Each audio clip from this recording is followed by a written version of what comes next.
Bismillahirrahmanirrahim. Alhamdulillahilladzi arsala rasulahu bil huda wa dinil haqq liyuzhirahu 'ala ad-din kullihi walau karihal kafirun.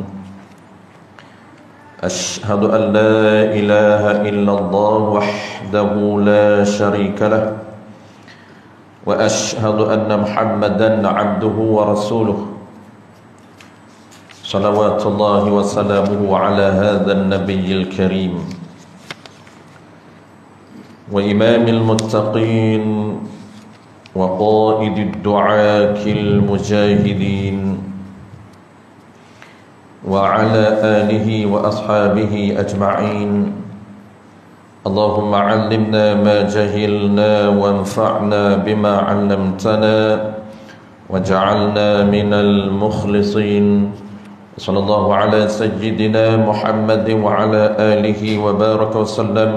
Walhamdulillahi rabbil alamin, amma ba'd.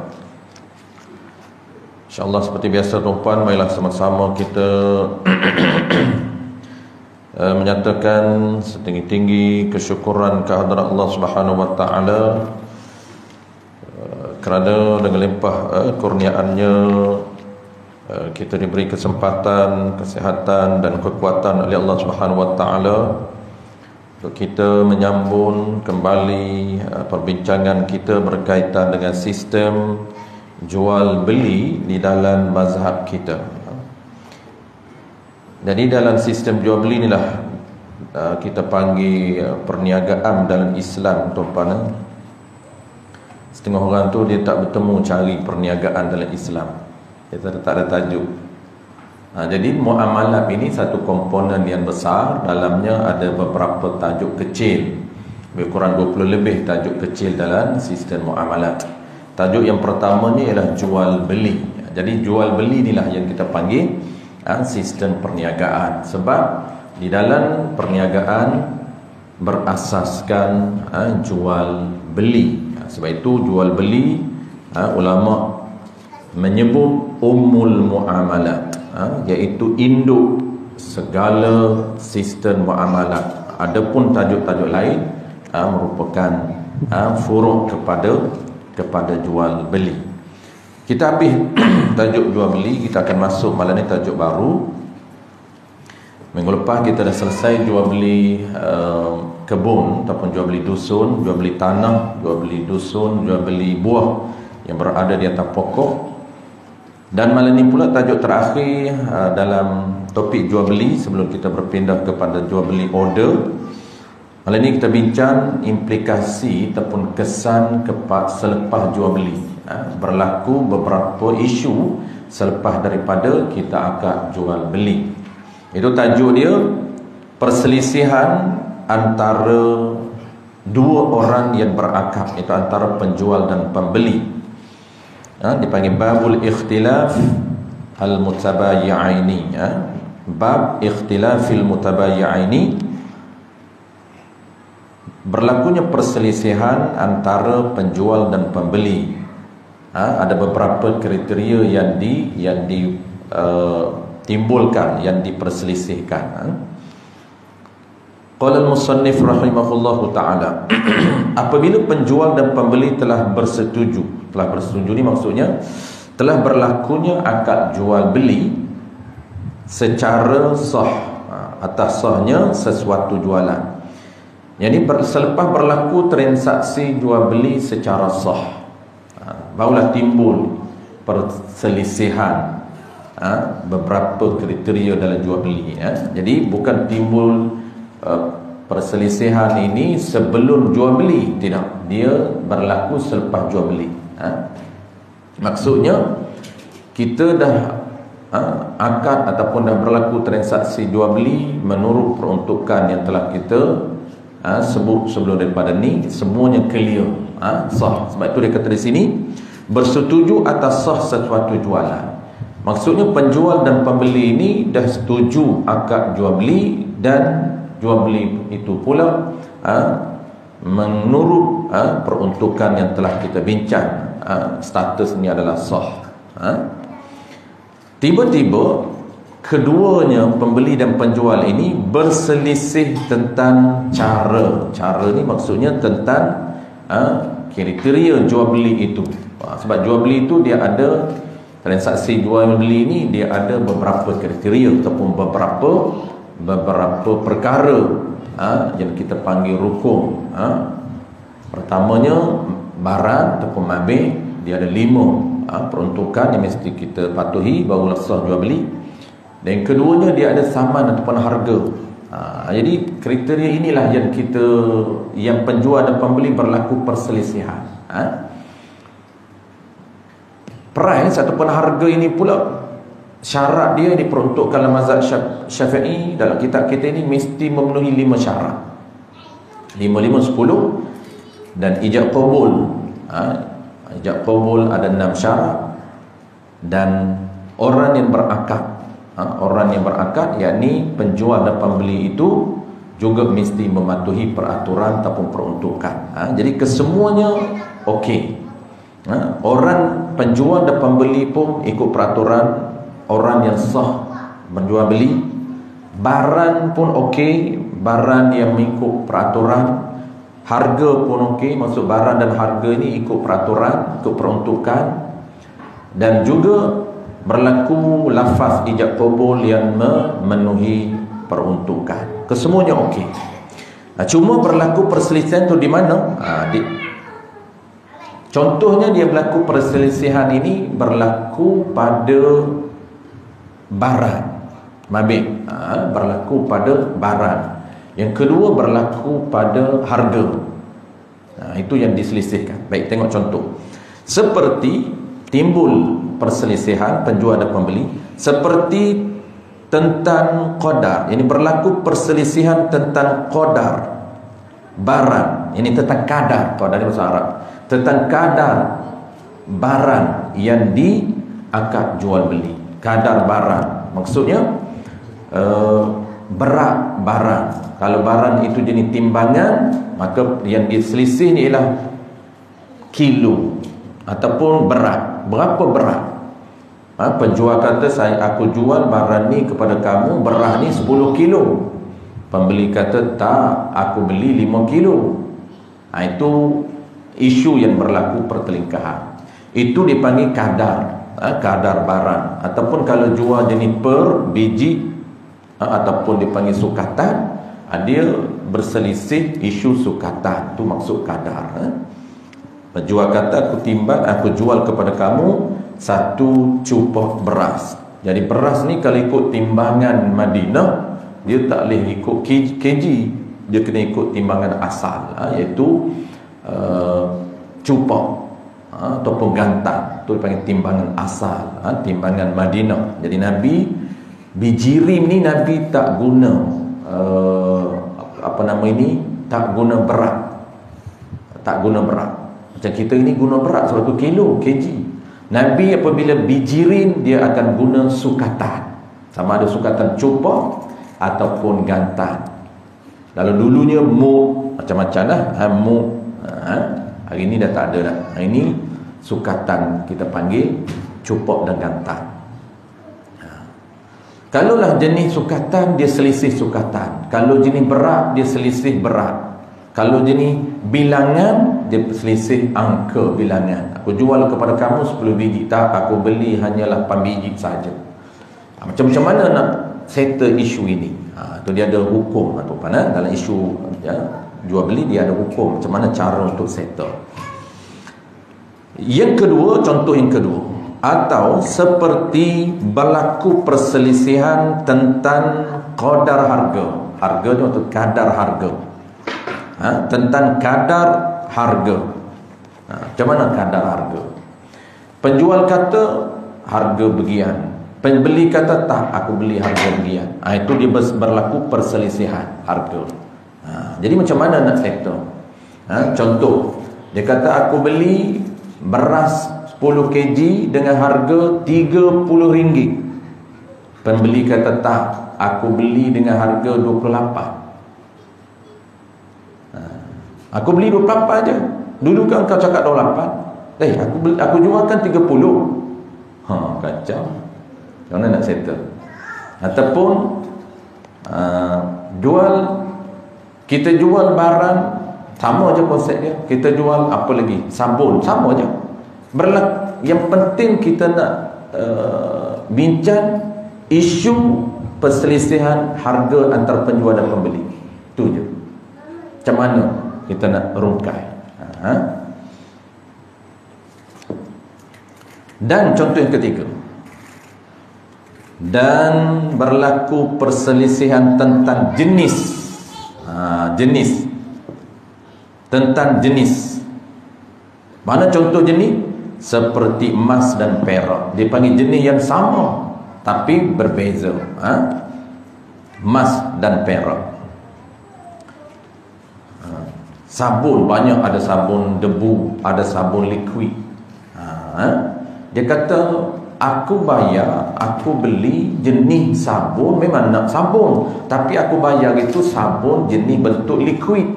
Tak, dia kata nama sama, tapi beza di liquid dengan debu. Macam sabun SA8. Kalau orang tak biasa tuan, SA8 di MW shop, dia sama je nama, cuma nak beza liquid, sabun, softener, tapi nama sama, semua SA8. Kacau. Habis you order SA8, dia kata liquid, saya bagi debu. Saya kata, habis you kan nak liquid? Tak, saya bayar debu. Saya kata, kan liquid? Tak, saya bayar debu. Macam mana nak settle? Kalau kita tuan-puan hari ni, tak kisahlah tak? Mudah. Itu kita nak tengok perspektif syariat. Macam mana dia solve? Macam mana cara peruntukan dalam undang-undang muamalat handle kes berlaku perselisihan dari sudut jenis. Tadi harga. Kalau kita nak handle sendiri itu okey lah. Tapi Islam dah memperuntukkan dah peraturan dalam muamalat. Kalau berlaku kes macam ni, peraturan dah ada. Tak perlu ikut kita. Itu contoh.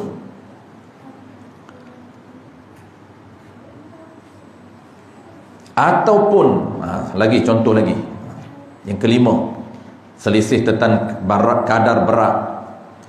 Berselisih tentang kadar harga. Yang ketiga, berselisih tentang jenis. Yang empat, ataupun berselisih tentang tempohnya. Tempoh hutang. Tempohnya ni tempoh harga jual beli secara hutang. Ini ni tuan-puan, dalam sistem muamalah kita betul-betul kena alert. Sedikit je beza. Jual beli hutang, berhutang. Beza. Nama sedikit tapi praktis jauh. Orang kita di sini lah tempat dia duduk Kelang Kabut, tempat dia duduk Pening. Dia tak boleh beza antara jual beli hutang dan berhutang. Itu yang dipukul sama riba. Riba berlaku dalam hutang, itu dipanggil ribal qardi, riba hutang. Dan riba juga berlaku dalam jual beli. Tapi ini jual beli secara hutang, dia tak mudah jadi riba. Memang ada riba dalam jual beli. Ada riba nasa, ada riba yadi, ada riba nasa, ada riba satu lagi. Pertama riba yadi, riba fadli. Yang kedua riba yadi, yang ketiga nasa. Tiga riba itu berlaku dalam jual beli. Satunya riba berlaku di dalam hutang, dipanggil riba hutang, ribal qardi, riba hutang. Yang ni bukan ribal hutang. Yang ni dipanggil jual beli hutang. Apabila jual beli hutang, dia kena dua benda basic, dia kena sepakat antara penjual dan pembeli. Pertama, harga. Harga kena sepakat. Berapa yang kita nak letak harga, dan setuju ataupun tidak pembeli. Pembeli setuju walaupun harga tinggi daripada jual beli cash. Jual beli cash dengan jual beli secara hutang boleh dinaikkan harga, tak sama pun tak apa, tak jadi riba. Sebab ini bukan hutang, ini jual beli secara hutang. Kalau beli cash harganya sekian, beli secara hutang harganya sekian, boleh? Boleh. Kenapa orang tanya boleh dinaikkan harga? Islam membenarkan menaikkan harga cash dengan hutang, kerana asasnya jual beli itu jenis dia akad yang berorientasikan keuntungan. Tapi kalau hutang, Islam tidak membenarkan mengambil keuntungan walaupun sedikit. Jangan kata 2-3%, sedikit pun tak boleh, 1 sen pun tak boleh kalau hutang. Sebab dia panggil hutang ini, dia panggil akad yang berorientasikan kebajikan. Memang kita nak bantu dia di saat dia susah, tak boleh ambil kesempatan. Kalau nak untung, Islam dah peruntukkan ada akad untuk ambil untung, ada akad untuk buat kebajikan, untuk bantu dia dapat pahala. Itu pahala lebih besar lagi daripada jual beli. Hutang tak sama dengan jual beli dari sudut pahala, walaupun dua-dua ada pahala. Jual beli hutang ada pahala, jual beli cash ada pahala, berhutang lagi besar pahala. Kenapa? Dia jenis akad yang berbeza. Satunya akad tabarruk, satunya akad manfaat, akad berorientasikan benefit. Dia panggil akad manfaat. Lepas tu tak boleh kalau riba walaupun sedikit. Maka di sini dia kata apa? Berselisih tentang tempohnya. Jadi tempoh jual beli secara hutang. Sebab jual beli secara hutang mesti settle dua benda, sepakat dua benda. Pertamanya harga, yang keduanya tempoh. Tempoh kena sepakat. Baru boleh kita akad. Ini dah sepakat, cuma lepas akad jual beli timbul balik isu, lupa. Penjual kata aku bagi tempoh jual beli secara hutang 2 tahun. Pembeli kata tak, 3. Pembeli dia kira nak lama, penjual dia kira nak sekejap saja. Tu yang timbul isu tu. Kan kata sepakat. Ya, dia sepakat pada awalnya, tapi selepas tu timbul perselisihan kerana lupa dan sebagainya. Macam mana contoh tuan-tuan, praktikal. Dia muamalah dan apa saja fiqh ni dia kena ada taswir ataupun praktis, ataupun dia panggil praktikal. Isu sebenar macam mana? Contoh isu. Contoh dia begini. Hutang, jual beli secara hutang, dia kena ada dua isu yang kena sepakat. Pertama, harga. Kita kena settle harga. Okey. Contoh, kita ambil contoh dulu. Okey, jual beli, saya nak motor ni cash, harga dia 30,000. Kalau jual beli secara hutang, saya jual 35,000. 5,000 itu bukan interest, bukan. 50,000 itu adalah profit, iaitu keuntungan yang dijana melalui akad jual beli secara hutang. Itu jangan pening tu. Ada orang kata apa, dia tak ada basic muamalah, dia kata sama je, bank Islam ke bank konvensional ke sama. Mana boleh sama? Yang bank konvensional tidak ada mana-mana akad. Bank berasaskan Islamic produk ini, dia ada akad.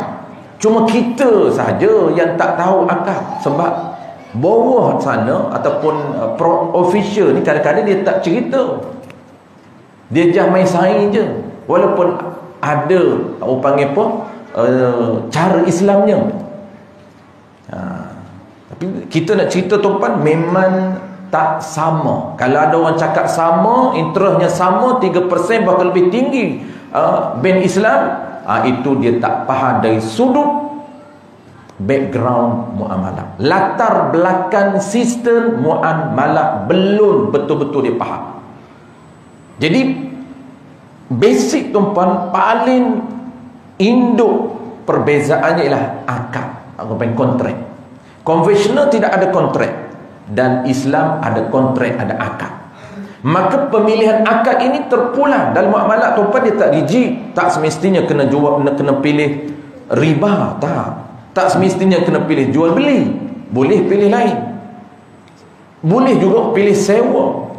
Sebab itu tuan-puan biasa dengar kalau Islamic product, selain daripada dia menggunakan jual beli secara hutang, mereka juga menggunakan akad sewa thummal bai'. Dia panggil ijarah thummal bai'. Sewa, kemudian akhirnya bulan terakhir dia jual. Setiap bulan kita bayar kepada bank tu bukan bayar hutang, bukan bayar jual beli hutang, bukan. Kita bayar sewa. Selama 7 tahun bayar sewa. Bulan yang terakhir untuk pastikan milik, sebab sewa untuk apa dia panggil akad manfaat. Bukan milik kita itu milik bank. Tapi kita sewa dengan bank kereta kita. Maka bila nak jadi milik, bank akan jual bulan terakhir baki tu, dia akan jual kepada kita dengan harga apa? Harga bulan terakhir. Jangan totalkan ke semua. Bulan terakhir itu bukan bayar sewa, itu bayar, itu dipanggil jual beli dengan harga bulan terakhir itu. Kenapa dia akad jual beli, dia tak sewa bulan terakhir? Sebab untuk memastikan perpindahan milik kekal. Sebab sewa bukan milik kita. Sewa dia panggil milik manfaat, bukan milik ain. Bukan diri kereta, bukan milik kita. Kita hanya boleh guna. Itu antara cara-cara bagaimana pihak-pihak bank menggunakan akad untuk memastikan transaksi ini sah, tidak melanggari etika muamalat. Pastikan bayaran itu tidak termasuk bayaran riba. Ini apa dia ni? Ini dia panggil jual beli secara hutang. Baik, kita kata kalau nak jual secara cash 30,000, jual secara hutang 35. Dia setuju tak 35? Dia kata dia setuju sebab hutang. Lalu yang kedua, kita bincang berapa lama tempoh yang dia mampu. Penjual kata 3 tahun. Dia pun setuju 3 tahun. Dengan bayaran per kali. Sama ada setahun sekali ataupun siap bulan. Tu boleh. Tak kisah, yang tu semuanya berdasarkan budi bicara kedua-dua pihak. Cuma hari ni tu biasa kita tengok per bulan hari ni. Dia tak sewajib per bulan. Per tahun, per minggu semua boleh. Tapi budi bicara pihak orang yang memberi hutang pada kita. Apabila begitu tuan, tiba-tiba selepas akad berlaku perselisihan. Berlaku perselisihan macam mana? Penjual kata apa? Penjual kata aku jual secara hutang 3 tahun. Pembeli kata tak, aku jual, aku beli secara hutang 4 tahun. Lama lagi. Apabila seorang kata 4, seorang kata 3, macam mana nak handle? Macam mana nak settle case ini? Benda dah akad settle dah, jual beli dah settle dah. Okey, settle satu. Habis 4 contoh. Tu jual beli hutang tu itu jual beli secara hutang. Kalau berhutang macam mana? Berhutang macam mana pula? Berhutang pula tuan-puan, beza dia. Apa beza jual beli secara hutang dan berhutang? Berbeza. Akad beza. Praktis lebih kurang sama. Cuma dia tak ada harga. Itu je. Kalaulah jual beli secara hutang, dia kena sepakat dua benda. Harga disepakati dua pihak. Yang kedua, tempoh. Tempoh bayaran kena sepakati dua pihak. Tapi kalau qardi, kalau berhutang, berhutang ini lebih kurang sama tapi ada beza sedikit. Kalau jual beli itu sudah tentunya beza, dia kena ada price dengan tempoh hutang. Tetapi kalau berhutang, dia wajib kena menyatakan tempoh bayaran. Itu hutang. Yang apa dia tu pun hutang? Hutang ini maksudnya kita memberi ain ataupun memberi sesuatu barang kepada orang dan mengembalikan barang yang sama, itu hutang. Mengembalikan barang yang sama, itu asal nilai yang ataupun nilai yang sama. Nilai yang sama tu dia khilaf. Dia asal kena hutang, kena bayar benda yang sama. Berhutang beras, kena bayar beras, tu asal dia. Cuma boleh tak nak istibdal? Ni bab lain. Istibdal ni maknanya saya tak nak bayar beras, boleh tak saya nak bayar dengan wang ringgit? Itu dia panggil bai'ul istibdal. Kalau bayar dengan wang ringgit kepada orang yang sama, bukan bayar pada orang lain, orang yang sama, bayar pada penghutang, tidak ada khilaf, sah. Itu dia panggil bai'ul istibdal. Itu dia ada khilaf. Khilaf pada mana? Kalau bayar kepada orang yang sama, boleh. Tapi kalau bayar kepada orang lain, itu ada khilaf. Yang tidak ada khilafnya, bayar kepada orang sama. Contoh macam ni, saya berhutang dengan Abang Roy. Saya hutang apa dia? Saya hutang beras. Berhutang beras, hutang nasi, hutang air, boleh. Kita berhutang nak kena duit je. Sebab apa? Sebab kita hanya kenal, zaman kita ini tuan-tuan, kita hanya kenal alat tukaran, mata wang, duit. Kita tak sempat zaman sistem barter tu, tak sempat. Sistem barter tu maksud apa tuan-tuan? Barter itu bahasa Inggeris. Memanglah asal bukan bahasa Inggeris. Bahasa kita apa? Bahasa syarak. Bahasa syarak dipanggil muqabalah, muawadah, tukar. Jual beli itu tukar. Tukar apa? Tukar barang dengan barang, tukar harta dengan harta. Tak semestinya tukar harta dengan duit, tak. Maka muqabalah ataupun muawadah dipanggil barter. Orang dulu kalau barter dia kata bukan jual beli, itu ekonomi dulunya, konvensionalnya. Tapi dalam Islamic system, barter itu adalah jual beli. Kerana jual beli itu muqabalah ataupun muawadah. Aqdun muawadatin maliyatin yufidu milka ainin aw manfaatin ala dawam. Tu jual beli. Aqdun muawadah. Satu akad tukar menukar. Tu dipanggil barter. Jadi barter dengan muawadah sama. Jangan pelik tu mana. Jadi saya bukan nak jual beli dengan Abang Roy, saya nak berhutang. Berhutang apa? Berhutang beras. Asalnya wajib saya bayar beras. Saya berhutang Abang Roy beras 10 kilo, maka wajib saya bayar 10 kilo asalnya. Bila kena bayar? Dalam tempoh yang dipersetujui bersama. Wajib menetapkan tempoh 3 bulan, 5 bulan, setahun.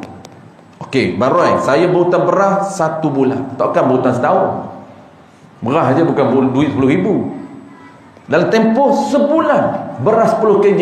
Payah nak dapat beras hari ni tuan-tuan, kena berhutang. Baroy stok dia banyak. Tiba-tiba ketika nak bayar, saya cakapkan Baroy, boleh tak? Tadi siapa berhutang? Abang Roy kau, saya berhutang, lupa. Saya berhutang. Tengok lupa. Ini berlaku isu perselisihan. Saya berhutang beras dengan Abang Roy. Sepatut saya kena bayar beras kan? Tiba-tiba saya nak bayar, boleh saya bayar dengan nilai. Saya bayar dengan nilai. Nilai yang sama dengan beras tadi. Beras 10 kg tu, tak kisahlah cak rambutan ke cak apa tuan jasmin ke, contohlah RM40. Nilai dia semasa RM40. Saya kata, Barai, saya tak nak bayar dengan beras 10 kg, saya nak bayar dengan nilai. Sama ada saya minta ataupun Barai minta, boleh. Dua-dua boleh. Ataupun Barai kata, Ustaz, saya dah banyak beras, boleh tak Ustaz bayar nilai, duit RM40? Saya pun bayar duit RM40. Sah ataupun tidak? Tidak ada khilaf, sah. Tetapi bayar dengan nilai itu dipanggil, dalam bahasa lain dipanggil apa dia? Dipanggil dhamanun. Dhaman. Tapi bukan tepat dhaman tu. Dhaman ni ganti rugi. Sebenarnya bukan tepat. Yang tepatnya di sini bukan dhamanun mutlaq. bukan dhaman, bukan ganti rugi. Di sini ni dia panggil apa? Boleh juga kita nak panggil dhaman, tapi yang paling tepat di sini dia panggil bai'ul istibdal. Dia panggil sebenarnya hutan itu daripada asalnya hutan bertukar menjadi jual beli ganti. Seolah-olah Barai jual hutan, kan saya ada hutan dengan dia, dia jual hutan dengan had nilai 10 kg hutan yang ada pada saya, dia jual kepada saya dengan nilai RM40. Itu dipanggil bai'ul istibdal. Maka sah.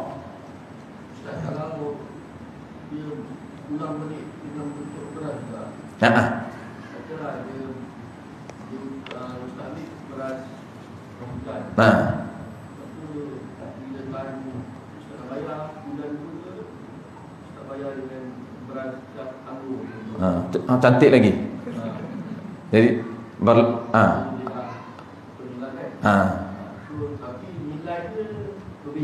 nilai berbeza. Jadi riba.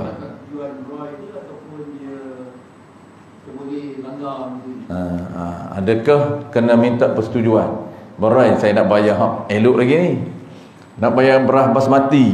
Beras saya cat rambutan je, cat ayam je. Tiba-tiba nak bayar dengan beras yang elok, nak bayar. Ni hutang tuan-tuan, bukan jual beli. Lain.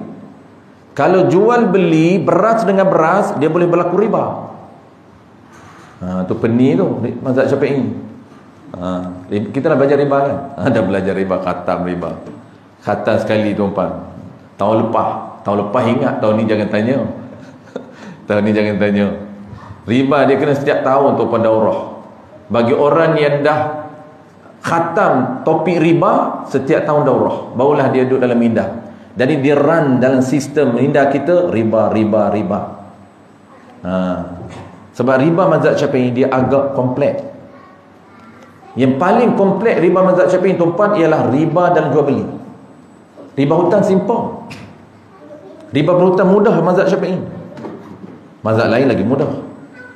Tapi mazhab kita yang kompleks yang selalu kena ulat adalah riba dalam jual beli. Sebab ada riba al-fadli dalam jual beli, ada riba al-yadi dalam jual beli, ada riba nasak dalam jual beli. Bagaimana nak taswir, nak gambaran ataupun praktis riba dalam jual beli, itu yang kita nak kena nampak. Dan kena ingat balik dia punya panggil apa? Struktur ataupun disiplin ilmu riba dalam mazhab Syafi'i. Dia ada struktur dia. Dia tak boleh langkau, tak boleh skip dia punya disiplin itu, tak boleh. Skip dia tak akan keluar natijah. Macam kita belajar mantik juga. Kalau skip salah satu daripada syarat yang kita struktur tuan-tuan, memang dia akan lari. Dia akan hukum tak kena. Jadi kalau tukar beras dengan beras, tak boleh. Kalau tak kena gaya, dia kena sama. Dia kena apa? Dia kena sama jenis. Sebab ta'mun, kalau tukar beras dengan beras, tak boleh tukar. Hutan lain. Jadi yang pengurusi kita tanya, dia tanya, boleh tak kalau bayar hutang dengan yang lebih baik? Jawab dia sunat. Sunat bayar hutang dengan kualiti yang lebih baik. Ada 5 hukum bayar hutang mazhab Syafi'i. Ada bayar hutang wajib, bayar hutang lebih kalau dia nazar. Ada sunat lebih bayar hutang. Ada haram bayar lebih hutang sekiranya dia nyata dalam akad. Saya kata kat Barai saya nak hutang dengan Barai 10,000. Barai kata boleh ustaz, bayar 11,000. Itu haram. Kenapa? Termasuk riba. Riba apa? Bukan riba hutang. Riba al-fadli tapi dalam bab hutang. Ada sunat bayar lebih, ada makruh bayar lebih, ada harus bayar lebih. Macam mana sunat bayar lebih? Sunat bayar lebih apabila Barai beragi hutang kepada saya 10,000, ketika saya nak bayar, maka sunat dilebihkan tanpa Barai meletakkan. Dia tak minta sikit pun, dan dia tak settle di luar akad. Maksudnya dia tak ada hing di luar akad. Dalam akad dia tak sebut, di luar akad pun dia tak sebut. Kalau dalam akad dia sebut haram, dia sebut di luar akad makruh, mazhab Syafi'i. Tapi mazhab lain riba juga. Mazhab lain dalam akad riba, di luar akad pun riba. Mazhab lain dia agak mudah nak jadi riba. Mazhab Syafi'i dia payah jadi riba. Dia kena dalam akad, menyatakan manfaat dalam akad baru jadi riba. Jadi dia tak nyata dalam akad, dia tak minta dalam akad, dia tak minta di luar akad, tak nyata apa pun, semata-mata ikhlas kita bagi. Saya bagi bayar kabar 11,100, yang 100 bukan riba, itu sunat, saya bagi lebih. Al jazaul ihsan huwal ihsan. Kebaikan ini kata Nabi dibalas dengan kebaikan. Orang buat baik kepada kita bukan senang dia nak bantu kita, bagi nak bantu apa nama ini, bagi hutang kepada kita, tiba-tiba dia sanggup tolong kita. Ketika mana kita nak bayar, kita buat kebaikan dengan lebih. Tak kisahlah lebih duit ke, lebih makanan ke, lebih apa, tak kisah. Baik, set up. Habis tu mana? Kita dah nampak macam mana gambaran beza di antara jual beli hutang lebih tak riba dan berhutang boleh jadi riba. Cuma kita duk biasa berhutang duit. Orang kita tupan sebut hutang, dia nampak dia minat duit. Tak biasa berhutang beras, tak biasa berhutang makanan, tak biasa berhutang air, berhutang baju, tak biasa. Dia biasa hutang mesti nampak duit. Itu saja. Sebab tu yang nampak macam payah nak cerita sikit. Orang kata jual beli hutang, hutang. Jual beli hutang, hutang. Macam kita kan, kita dah pernah sebut beberapa akad praktikal di restoran. Akad jual beli boleh, jual beli hutang boleh, akad hutang pun boleh, akad hibah pun boleh. Banyak yang kita boleh guna ketika kita makan di restoran. Kita apa, kita bayar, bayar je kerja dia. Takkan nak curi, bayar. Ya, orang jahiliah dulu pembayar. Jangan dia curi. Memanglah ada geng perompok, penyakau, penyamun. Tapi nak ceritanya, dia orang dulu pembayar juga. Tapi beza dengan kita bayar tapi ada akad. Akad itulah yang kita panggil sistem yang membezakan dengan zaman jahiliah dengan zaman kita. Beza pada sistem. Ada bayar yang ikut sistem. Apa dia? Akad. Ada akad jual beli hutang, ada akad jual beli secara ain, jual beli cash, ada akad hutang. Contoh kita pergi di Chai, sekejap lagi meren minum Chai, dia bawa dat minum air, bawa, kita terus bedal, tak bayar lagi. Macam mana boleh makan barang orang tak bayar? Dia kata, ustaz, dah dia bawa kat kita depan, takkan duk tengok, sekejap lagi kita bayar. Bayar apa sekejap lagi? Bayar kita makan. Iyalah, nak akad apa? Akad jual beli. Jual beli apa? Pakai dia perut lah. Dia tak biasa dengan peruntukan jual beli, peraturan jual beli.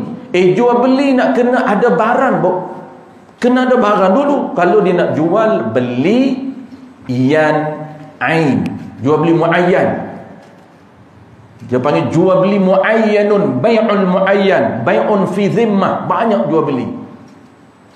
Ada bai'un mausuf fi zimmah, ada bai'un zimmah, beza. Ada bai'un muayyanun. Kalau nak jual beli biasa, mesti barang ada depan, jangan nak dulu. Ini kita makan dulu baru nak bayar. Memang tak kena tu Pak. Macam mana nak buat? Sebab saya selalu bagi tu Pak formula dalam muamalat. Formula apa? Sebelum kita nak handle, kalau bahasa Arab dia panggil tasarruf, masuk makan, guna, bagi, tu handle lah tu. Air orang bawa. Sebelum kita nak minum, nak bagi kat kawan, nak bagi kat anak, tu panggil tasarruf. Sebelum kita nak guna, pastikan milik. Pastikan milik kita terlebih dahulu. Nak jadi milik itulah Islam memperuntukkan. Cara milik. Boleh guna cara akad jual beli, boleh guna akad jual beli hutang, boleh guna berhutang. Macam mana cara, contoh kita ambil yang pelik sikit tuan-tuan. Kita pergi di restoran, orang bawa air kat kita, kita tak nak jual beli muayyan, jual beli nombor tak nak, sebab nak suruh dia kena kira, lambat. Panggil cashier dah lah tak datang, kita nak minum dah lambat nak suruh dia kira. Nak jual beli hutang pun sama. Jual beli hutang nak kena suruh dia total dulu. Tanya cashier, berapa ni hidangan saya? 50. Okey, sekejap saya bayar. Itu jual beli hutang. Tempoh, sekejap saya bayar. Itu dipanggil tempoh. Menyatakan tempoh dalam lafaz. Dua-dua ni payah tuan-puan, dia nak kira lambat. Maka ambil solusi yang ketiga. Cara dia berhutang. Dia benarkan makan.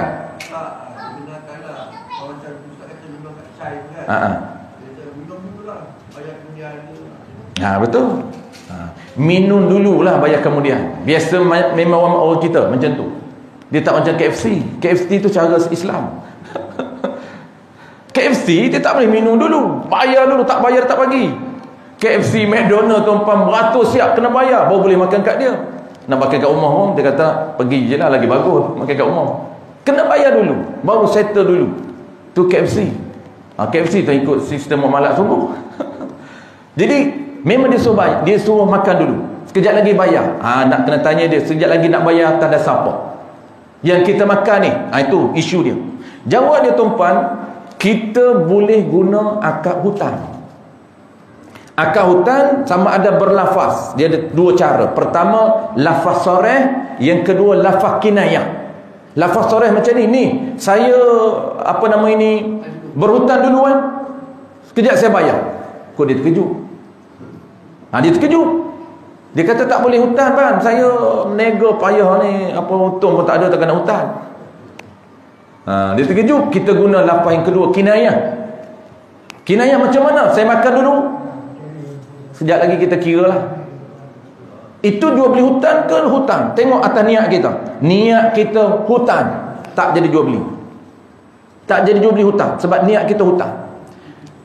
Dan kinayah kata ulama tuan-puan, satu lagi kinayah, termasuk kinayah, kita tak berlafaz, kita niat permilik secara hutang pun jadi hutang dalam mazhab Syafi'i. Termasuk cara kinayah juga. Ulama kata kalau niat permilik secara hutang termasuk dalam kinayah walaupun tidak ada lafaz. Jadi kinayah ni ada lafaz kinayah, yang keduanya niat tanpa lafaz, termasuk kinayah juga. Maka orang bawa kat kita air cai, kita pun terus niat, aku hutang semua 5 gelas ni, saya aku nak bayar ke 5 gelas. Kita hutangkan dulu 5 gelas. Hutang apa? Hutang air 5 gelas. Tak perlu tahu harga. Dia nak kena tahu harga ini bukan hutang, itu jual beli. Sebab itu hutang lebih mudah, tak perlu kita tahu pun berapa nilai. Yang penting aku makan air. Ketika nak bayar hutang baru kita tanya, sebab kita tak nak bayar air dengan air. Kita nak bayar hutang dengan nilai. Di sinilah tuan-puan biasa dengar istilah muamalat, nama dia dhamanun mutlaq. Dhaman mutlaqun ni dia panggil ganti rugi barang yang telah kita habiskan. Nak bayar ganti rugi ni dhaman. Kita tanya dia, tadi saya dah makan dah air, berapa nilai saya nak kena bayar? Dia kata air segelas RM2.5 je cai. Kita pun bayar. Jangan niat jual beli tuan-puan. Salah, niat jual beli tak sah. Walaupun dia kata saya jual, tak jual, saya bagi je. Tak boleh. Kalau niat jual, kita pun kata beli, tidak sah. Kenapa? Kerana barang dah tidak ada. Tak boleh niat jual beli. Nak akad luar jual beli tuan-puan, dia kena cukup rukun. Barang ada, duit kita dah ada, penjual ada, pembeli ada, lafaz ada, cukup 5 rukun. Pembeli, penjual, barang, harga, lafaz, cukup 5 rukun mazhab kita. Ini barang dah tak ada, kita dah makan siap, macam mana nak akad jual beli? Tak boleh. Dia kena akad jual beli dulu baru guna. Sebab ingat tuan-puan, akad jual beli merupakan transaksi yang digunakan untuk pertukaran milik. Jadi sebelum kita guna tu kena pastikan tukar milik dulu. Maka jenis pertukaran milik ini sebelum guna, itu jenis jual beli. Apabila kita dah makan, itu dia panggil hutang, bayar ganti rugi benda yang telah kita guna. Itu dipanggil dhamanun mutlafun, mazhab kita. Habis penutup tuan-tuan, kita dah tahu supaya kita tak lagi pening tuan antara hutang dengan jual beli hutang. Jadi hutang ini dia boleh, kita nak jual beli hutang boleh, nak banyak mana pun boleh, berapa kali ganda pun harus dalam mazhab kita. Contoh tuan, kalau cash 10,000, jual beli hutang 30,000, 20,000 itu boleh, harus dinaikkan keuntungan berapa kali ganda pun, tak menjadi isu. Walaupun kata harga Yahudi, tak apa, harus. Cuma dalam mazhab kita hukum asal harus, tetapi dalam Imam Ghazali, mazhab kita juga, Imam Ghazali kata apa? Imam Ghazali kata lebih bagusnya, yang bagusnya keuntungan jangan dinaikkan lebih dari 3 kali ganda. Ini khilaf, ada kata 3 kali ganda, ada kata 4, tapi yang Imam Ghazali tamaknya adalah jangan lebih 3. Setakat sekali ganda tak ada masalah, 2 tidak ada isu, lebih 3 tak boleh, 4 tu tak boleh, 3 sampai kakak 3 okey. Maksud okey itu bukan tak sah tuan-puan, bukan tak sah. Di sini selalu saya dengar orang tanya tuan-puan, selalu saya ditanya, kata Ustaz, boleh ke tak boleh kita naikkan harga yang terlalu tinggi? Maksud boleh itu sah ke tidak sah? Jawab dia sah. Kita dah tahu dah dia nak kata riba, dia kata takut riba. Kata riba tu apa dia? Dah lah tinggi sangat, dia ingat tinggi sikit riba. Mudah sangat tuan-puan hari ni riba, tinggi sikit riba. Jual beli cash 30,000, jual beli hutang 50,000, riba. Sebab apa? Tinggi sangat. Yang sebenarnya riba ni tuan, rendah pun riba, tinggi pun riba, sederhana pun riba, asalkan ikut dia punya taswir ataupun syarat-syarat nak jadi riba. Tu. Jadi harga tak timbul isu. Cuma lebih baik, kata Nabi, yang kata Imam Ghazali, jangan terlalu tinggi harga. Itu untuk menjaga keberkatan, keuntungan kita, supaya dalam bisnes kita ada nilai kebajikan yang kita jaga. Sebab dalam Islam tuan, orang Islam berniaga bukan keuntungan matlamat utama, tetapi dia banyak niat yang diajar oleh Islam, oleh Nabi kita dalam sistem perniagaan. Sebab itu antara lainnya ialah dalam bisnes kita mesti ada nilai kebajikan yang kita nak jaga. Maksud apa? Kita nak bantu orang. Dalam bisnes itu salah satu usaha kita nak bantu orang lain melalui perniagaan. Sebab itu kena ada elemen kebajikan. Banyak kena jaga kebajikan pelanggan kita untuk kita nak bantu. Jangan naikkan harga yang terlalu tinggi, dan kita cuba adjust. Kalau boleh hutang itu, kalau boleh jangan tinggi harga hutang dengan cash. Kalau sama lagi bagus. Cuma janganlah buat sama tuan. Janganlah kita bertemu cash dengan hutang sama, jangan. Beli kereta di kedai, jangan. Cuma dia akan ada juga walaupun tak rendah. Tak rendah tu baguslah. Contoh tu 7 tahun kita beli kenderaan, cash 70,000 je. Tapi kita beli 7 tahun secara hutang 100,000. Maknanya 30,000 keuntungan dia. Okey lah tu, 30,000 je dia ambil keuntungan dia masa 7 tahun. Okey lah tu. Tak tinggi lah tu. Sebab kita dah tak ada duit cash 70,000, terpaksa lah jual beli secara hutang. Dan dia orang pun, jangan Islam dah meletak, jangan mengambil kesempatan di atas di atas kelemahan orang lain, di atas kesusahan orang lain. Dia susah, tak mampu cash, tiba-tiba kita tekan lagi dengan tinggi nilai. Itu sah, cuma tidak ada yang keberkatan dalam perniagaan, sebab tidak ada elemen membantu orang. Kalau boleh sama cantik dia hanya sama nilai MW je. MW sama je. Bukan nak angkat MW, nak cerita fakta. Tuan pergi shopping kat lain tak ada, sama. Tapi dalam MW sama. Saya beli, contoh tuan, dalam 2 tahun harga dia apa nama tu panggil tu, tak ingat. Penapis bakteria. Nak cash tak mampu, 5,000. Beli dalam 2 tahun. Sama harga dia. Berapa? 5,000. Beli cash 5,000, beli secara ansuran 2 tahun pun 5,000. Itu contoh kan. Habis. Penutup. Ini barulah temu isu. Kita dah insya tuan-tuan. Maka ini isu. Macam kalau berlaku perselisihan ni, kita pun kena buat macam ni. Ketika itu hendak, ni wajib. Ketika itu hendaklah keduanya, penjual dan pembeli itu bersumpah yang menggabungkan nafi dan isbat. Dia kena sumpah, itu cara dia. Apabila penjual kata aku jual kepada kamu 10 kilo barang ni, pembeli kata tak, aku beli hanya 8 kilo. Penjual kata aku jual kepada kamu RM30, pembeli kata tak, aku beli hanya RM28. Macam mana nak settle isu ni? Belum dia pergi mahkamah. Tak, kalau last sekali dia boleh pergi mahkamah, pergi hakim. Dia boleh settle sendiri. Macam mana nak settle dia? Wajib keduanya bersumpah yang menggabungkan nafi dan isbat. Nafi ni apa? Dia kena sumpah. Dia nafi dakwaan lawan dan dia isbat dakwaan dia. Dia kena tolak dakwaan penjual. Dia kena tolak dakwaan pembeli, isbat dakwaan dia. Dia dakwa aku jual kepada kamu RM30. Aku tak jual kepada kamu RM28. Itu dia kena tolak dakwaan 28, isbat dakwaan dia. Itu. Mana contoh? Maka penjual hendaklah bersumpah dengan katanya wallahi. Dia sumpah ni tuan-tuan ada lafaz. Orang Melayu kita ni dia dua benda yang banyak silap tuan-tuan. Sumpah dengan nazar. Aku sumpah. Sumpah orang Melayu macam mana? Nazar tu banyak, sumpah.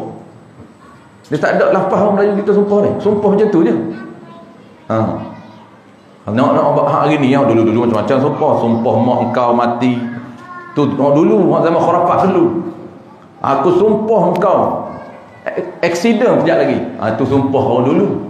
Orang ni tak ada sumpah dia, tak ada lafaz ni. Jadi sumpah dalam Islam ada lafaz. Apa lafaz sumpah? Wallahi, watallahi, wabillahi. Itu lafaz sumpah. Kalau dia tak guna lafaz sumpah, tak jadi sumpah. Yang kedua tuan-tuan, nazar. Ada lafaz nazar. Tak guna lafaz nazar, tak jadi nazar. Aku nazar cukup kepala, dua-dua tak jadi. Sebab dua-dua tak kena. Pertama tidak ada lafaz nazar, yang kedua cukup kepala tu tak kena dengan peruntukan nazar. Sebab nazar dia ada lafaz dia, salah satu rukun. Satu lagi dia kena benda yang tabarruk, benda yang sunat. Makna nazar ni apa? Mewajibkan benda sunat. Kalau benda haruh tak jadi. Cukup kepala tu sunat tak? Haruh tak cukup tak apa. Jadi kalaulah dapat anak, cukup kepala. Kalau dapat kahwin bulan ni, sebab target bulan ni nak kahwin. Pulung nak kahwin bulan ni, tak dapat. Kalau dapat, aku cukup kepala. Tiba-tiba dapat kahwin, cukuplah kepala. Dia kata, kenapa cukup kepala bang? Tunai nazar. Nazar kepala apa macam tu kata. Bukan nazar. Itu nazar dia, nazar Melayu. Melayu pun ada nazar rupanya. Itu panggil nazar Melayu. Nazar Melayu dia lain dengan nazar Islam. Nazar Melayu dia macam-macam. Cukup kepala, selak kain, buka kain, semua nazar-nazar merapu. Jenis telanjang bogel tu ada nazar. Kita biasa dengar dulu kan. Telanjang bogel 1 kilometer. Tu merapu tu. Itu haram kalau dia buat. Bukan kata tak wajib buat, bahkan haram kalau dia buat. Kalau dia adalah benda dia buat. Aku akan bogel, jalan bogel di tengah-tengah bandar ada bandar yang dia nak berjalan. Tiba-tiba berlaku betul. Dia buat dah, wallahualam, tak masuk paper pun. Tapi kalau lah dia buat jalan bogel, haram. 2 kali haram. Pertamanya haram kerana dia anggap nazar, sedangkan ibadah itu bukan nazar. Anggap nazar bukan nazar, haram. Mengubah ibadah, melakukan ibadah yang fasidah, itu haram. Yang kedua, benda yang dia buat itu tak wajib, bahkan haram, dia buat juga. Tu. Satu lagi tuan-tuan, orang Melayu kita biasa dengar niat. Kalau Kelantan niat. Dia kata saya niat lama lah ustaz, wajib dah saya buat. Niat wajib apa buat? Niat apa, niat apa tu? Dia kata saya ni kalau boleh yang sekian-sekian ni saya nak buat kenduri lah. Saya nak buat apa kenduri? Saya nak sembelih kambing. Tak niat tak buat pun tak apa, niat. Tak wajib apa pun. Macam niat malah ni niat nak pergilah dengar kuliah di Saral, tak buat pun. Tak ada apa pun. Tak wajib pun. Tu nazar. Ada seorang dia niat tak nak kahwin, dia pergi niat di depan Kaabah, 5 orang dah bercerai. Pertama bercerai, kedua bercerai, ketiga bercerai, keempat bercerai juga. Dia kata aku pergi depan Kaabah niat, ya Allah aku tak nak kahwin dah. Frah, kecewa, semua tak jadi, 5 tak jadi. Dia laki bukan perempuan. Laki pun ada juga macam tu. Lepas tu ada orang balik Malaysia, tempat orang nak berkenan kat dia. Dia pun susah hati. Dia kata kalau saya berkahwin, saya langgar tu. Langgar apa? Tahu macam nazar kot, dia pun tak tahu apa dia. Dia kata langgar niat. Macam-macam ibadat orang kita. Dia pun susah hati tanya saya. Saya kata macam mana bang? Saya ni ustaz nak kahwin. Nak tak kahwin? Hati nak. Tapi rasa kalau kahwin kan rasa bersalah sebab berjanji depan Kaabah. Depan Kaabah janji. Saya kata bang, kalau abang tak kahwin, saya kata berjaya syaitan tu. Syaitan kacau abang tu. Betul ke? Tapi saya kahwin kan kena bayar nazar. Nak bayar. Kata bayar kat saya tak apa. Berapa ratus nak bayar? Nampak tak tuan-tuan? Dia silap. Dia sangka niat itu nazar. Bukan nazar. Nazar dia kan ada lafaz, dia kan ada benda. Itu lain. Habis. Apa dia? Cik Min tak jadi kahwin. Maksudnya tak jadi kahwin. Dia nak kahwin orang tu, lepas tu orang tu lari. Lepas tu berubah fikiran, tak jadi kahwin. Tak ada masalah apa. Kecewa lah dia, orang lari. Tak ada apa, tak ada masalah apa, tak ada hukum apa.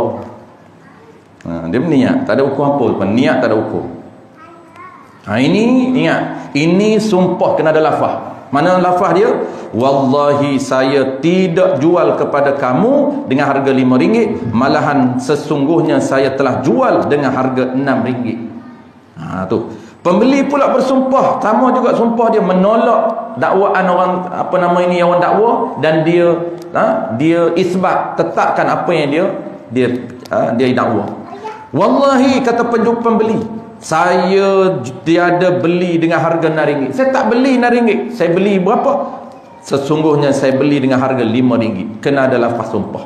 Perkataan yang ada garisan di bawah, yang pertama itu nafi, tiada dijual, dan yang kedua itu isbat, telah jual pada cakap penjual. Demikian juga pada cakap pembeli, yang pertama itu nafi, tiada beli, dan yang kedua itu isbat, saya beli. Itulah gabungan dua tu. Apabila keduanya telah bersumpah, apa berlaku pada jual beli tadi? Dia jual beli berlaku dah. Cuma bertimbul isu nak bayar ni. Ketika nak bayar ni, macam mana isu dia? Dah berlaku dah jual beli ni. Lepas berlaku jual beli siap, ketika nak bayar tu, aku jual 30. Pembeli kata aku beli 28 je. Macam mana isu dia? Ni tengok.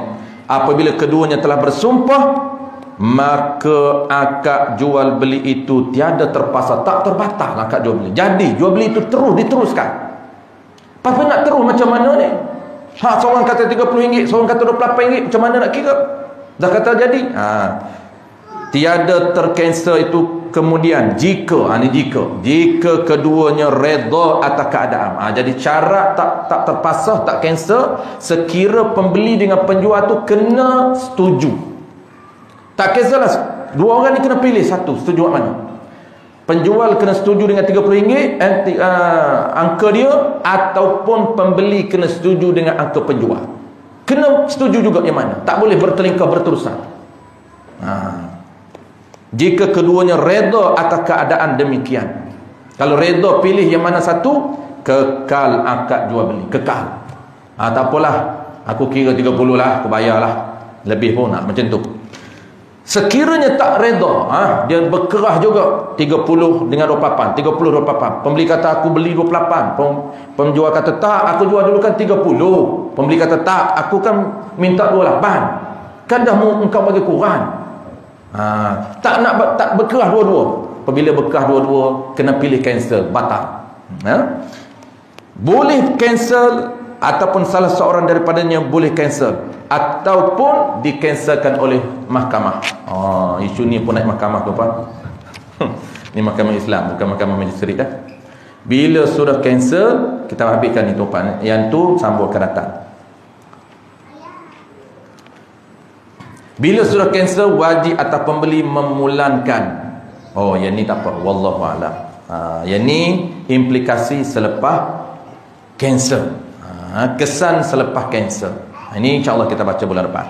Ada 3 perenggan lagi tu tuan-tuan, insya-Allah kita akan habiskan bulan depan. Ini dipanggil implikasi selepas daripada cancel. Dah cancel dah, kena hantar balik. Ya? Yang bunyi. Kena hantar balik. Pembeli kena hantar barang, kena hantar barang balik, dan penjual kena hantar duit. Cuma isu dia nya, kalaulah ada jenis barang yang bertambah. Kalau barang biasa tak tambah lah, kurang dah.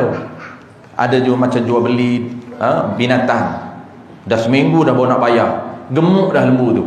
Dah seminggu boleh gemuk. Ataupun kemban dalam kantun susu tu, kalau lembu betina dah penuh. Masa jual, masa terbeli tu kosong, penuh. Nak kena hantar balik juga kau dah kita dah ambil benda tu. Nak kena bayar ganti rugi dah. Ataupun gemuk tu kita boleh tuntut dah ganti rugi dengan dia. Itu dipanggil implikasi barang nak kena hantar selepas daripada cancel. Wallahu a'lam. Bismillahirrahmanirrahim. Alhamdulillahirabbil alamin. Wassalatu wassalamu ala asyrafil anbiya'i wal mursalin wa ala alihi wa ashabihi ajma'in. Allahumma faqihna fid din wa 'allimna at-ta'wil waj'alna minal 'ulama'il 'amilin وجعلنا من المخلصين وصلى الله على سيدنا محمد وعلى آله وبارك وسلم والحمد لله رب العالمين.